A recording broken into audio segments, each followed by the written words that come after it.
Mr. Peanut Butter, Diane Nguyen. I know you all have been wondering exactly whose fault it is that this marriage is falling apart. Well, I have an answer, and I can't wait to share it with all of you. Oh, what happened? It's all pretty weird at first, but try to roll with it. Recalculating. Turn left now. Hey, hello, how do you do? Shady Doorags here. Over a year ago, I made a video called Why Starlight Glimmer Sucks. In said video, I explained the various reasons why people dislike the newest character to the MLP main cast. It became one of my most popular videos, and it still has people coming to this day specifically because of how much they hate this character. However, there are some people who have seen the video and don't agree. The argument that caught my attention was the one that said my complaints used to be valid, but now they're a bit outdated, and that today, Starlight is a perfectly valid character. And that got me thinking, maybe they were right. Maybe I'm so blinded by my hatred of Starlight that I can't see that she's actually a good character. Maybe Starlight Glimmer doesn't suck. And maybe scallops will fly out of my pants! No! Starlight still sucks. And that's a fact. And I'm going to explain exactly why that is using the new series Tales of Canterlot High. The episode we're looking at is called Mirror Magic. It starts with Juniper Montage, a villain from a previous episode, getting her hands on a magic mirror because that's how this series works now. Meanwhile, somewhere else, the Humane 7 are chillaxing, except for Sunset, who is stressing out about magic, and stressing out about the fact that she's stressing out about magic. It's just that instead of enjoying the fact that things are calm, I'm constantly thinking about things going wrong, even when they aren't. Now you might be asking, didn't Sunset already move past a problem that was very similar to this? Yes. Yes, she did. And we'll get to why she's relapsing soon enough. Sunset writes in her journal asking Princess Twilight for advice, and the princess tells her to come to Equestria. This moment excited me greatly. It's been a while since we've seen Sunset in pony form, and she has a great dynamic with Princess Twilight. I couldn't believe they were actually going to go to Equestria in Equestria Girls, as ironic as that is, and I couldn't wait to see what happened. Princess Twilight? Is that you? Nope. Starlight Glimmer. Of all the worst things that could happen, this is the worst possible thing! Dropping everything at a moment's notice? How does she do it? Sorry, she just told me to give you the journal. Reason number one of why Starlight Glimmer still sucks. A lot of times, she's unnecessary. Sunset comes to Equestria to get help from Princess Twilight, and instead, Starlight is there as a middleman to give Sunset a journal. You could put any character in this spot and it would have accomplished the same thing. But let's be real, while any character could have given Sunset the journal, the show wanted it to be Starlight because it wanted Sunset and Starlight to meet, and it wanted Starlight in the human world. So Sunset goes back home and takes Starlight with her. I actually do love Starlight's human design. Sunset confesses that she's feeling antsy, even though she feels she should be relaxing. You spend too much time worrying about the bad things that might happen, you'll miss out on all the good things that are happening. Like how Princess Twilight's student is teaching me a lesson right now? Yeah, like that. This right here. This is the scene that made me stop what I was doing to make this video. For all of you wondering where the Diane versus Mr. Peanut Butter video is, you can blame this scene. There is so much here that encompasses why Starlight sucks that it's almost infuriating. First of all, remember how I mentioned earlier that the show wanted Starlight in the human world? Yeah, the show wants to do its usual thing and showcase how special Starlight is. What's that? You thought this episode was about Sunset? No, you silly goose, it's about Starlight freaking Glimmer! Sunset's problem is that she's worried about something she can't control. However, if you rewind back to Friendship Games, she had a very similar problem, and in that movie, she learned that she should approach it more confidently. She even built upon this growth in The Legend of Everfree as being the only character who was perfectly calm with receiving her magic. So why in the wig is she relapsing here? Some of you might be wondering, why wait until now to make a part 2 of one of my most famous videos? It's simple. I'm biased. See, there is nothing you can do to MLP that'll make me stop watching it because, as I've said 920 times, I don't like MLP. I only watch it to stay relevant. So even though I do despise Starlight, and I would eventually get around to making another video about her, I wasn't in any hurry because I was growing used to her. Yeah, I still believe she's a black spot in the series, but I've grown accustomed to that. But then I saw this. Equestria Girls is a series that I like.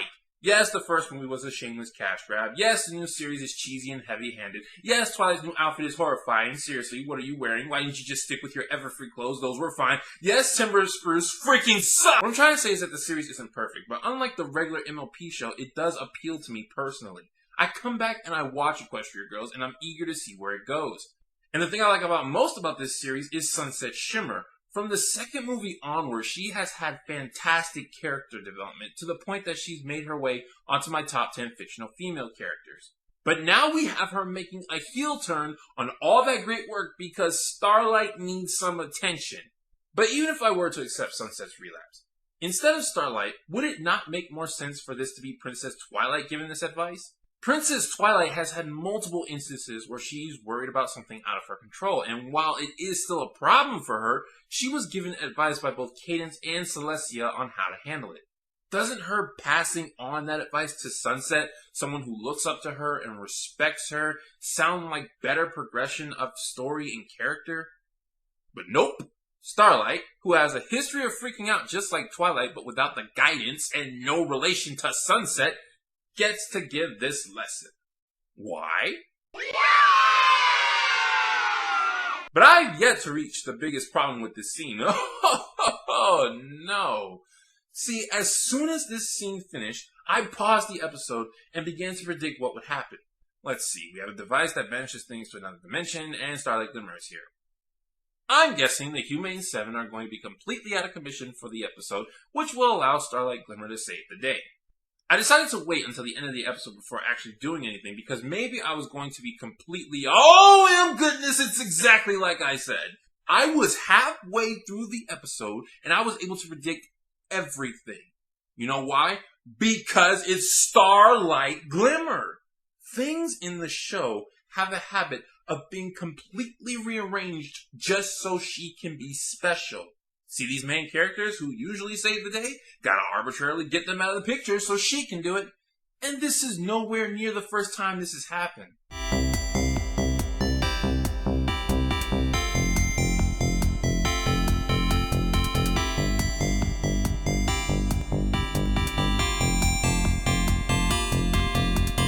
Now, if I were to say MLP did this only to Starlight, I'd be dishonest. They do this plenty of times with characters. But those characters are not defined by these moments. Starlight consecutively and predictably needs to be made to look special even at the cost of other important story elements. Break all the rules just for Starlight, whether other characters are being nerfed to make her look good or the entire continuity is just being ignored. Things break simply because... Let's discuss my own video. Almost all the reasons I brought up as to why Starlight sucks are still a problem to this day, at least in some minor degree. Starlight is still way too powerful to be a unicorn, her backstory is still pathetic, and the continuity of her personality shifts is still all over the place. However, one point I have conceded to in the past is Starlight being a Sunset clone.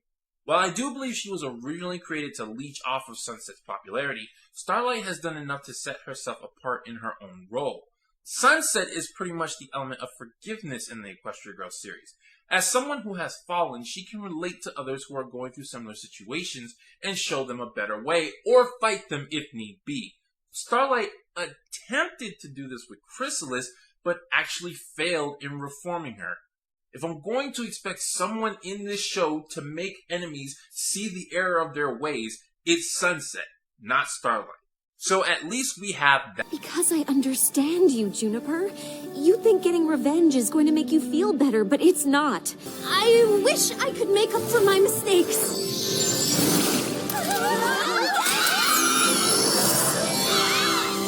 You were right all along, Phil. Dreams are for rookies.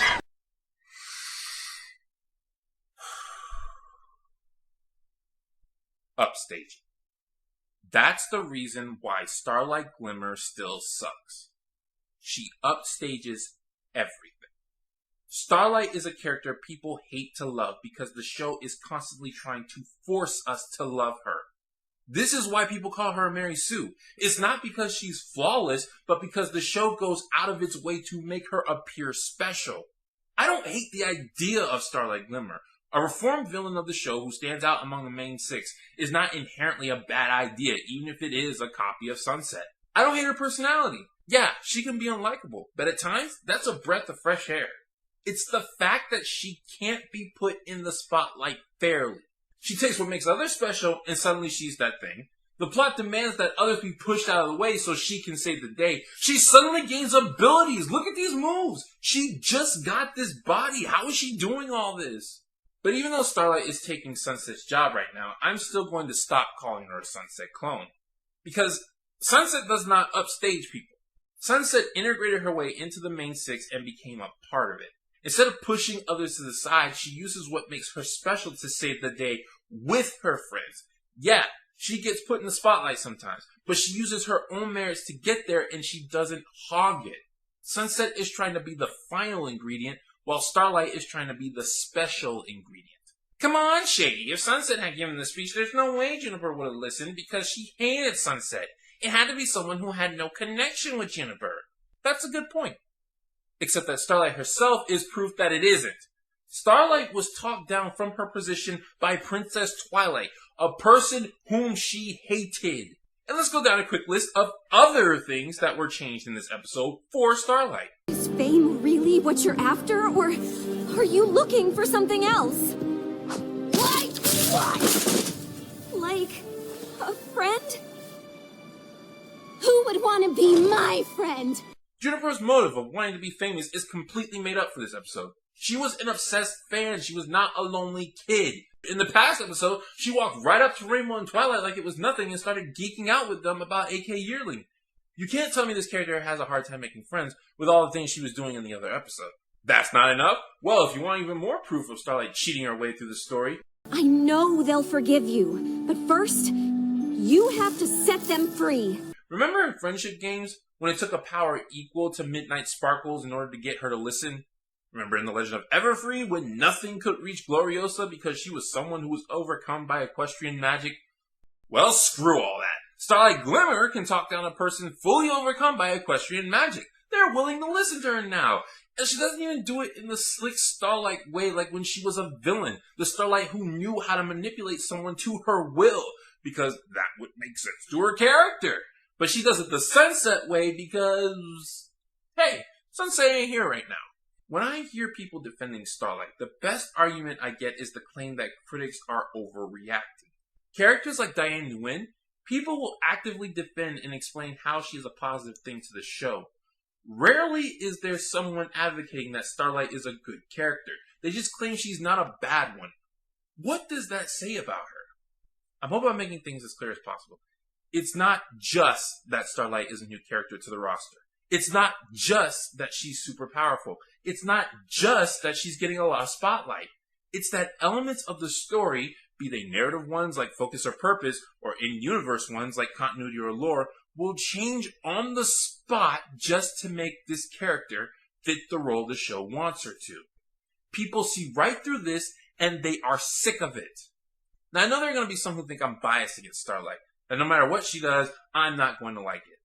That's completely untrue. In a reaction video I did, I stated that every little thing she does was one of my favorite episodes of the show, and I stand by that. In said episode, Starlight does the opposite of everything I've been complaining about. The episode goes through a problem she and only she can have. It would not work with any other character. Starlight stays consistent with what we know about her. As someone who was relied on magic and had no understanding of even the basics of friendship, it makes sense that she would cast a spell to manipulate her friends, all the while thinking it was no big deal. She is someone with an innate fear of talent, or a lack thereof, hence why she was scared that failing to bake a cake would result in disappointment. And the episode does its job in showing her that this mentality was wrong. Not only that, but we get the apology scene, which is one of the best fictional apologies I've seen in a while. This is the part where the episode puts Starlight in the spotlight, and you know what? It's earned! She is humbling herself for making a mistake. The other characters aren't pushed to the side or made to look bad. In fact, immediately after, her friends decide to help fix the mistake, putting aside their hurt feelings to help a friend out. Her friends are made to look good along with Starlight. She is in the spotlight, but she isn't upstaging anyone. Yeah, I know, a lot of people out there hate this episode because Starlight does something unlikable, but I honestly couldn't care less about that. As long as the 3 C's of fiction are maintained, you have a case to make. We need more episodes like Every Little Thing She Does, not because they show Starlight making mistakes, but because they treat her like another character instead of a special character. Maintain the character, maintain the continuity, and maintain the consistency. If the show can do that and still present Starlight, then it'll have a much better character. This has been Shady Doorags. So long, farewell, I'd be to say.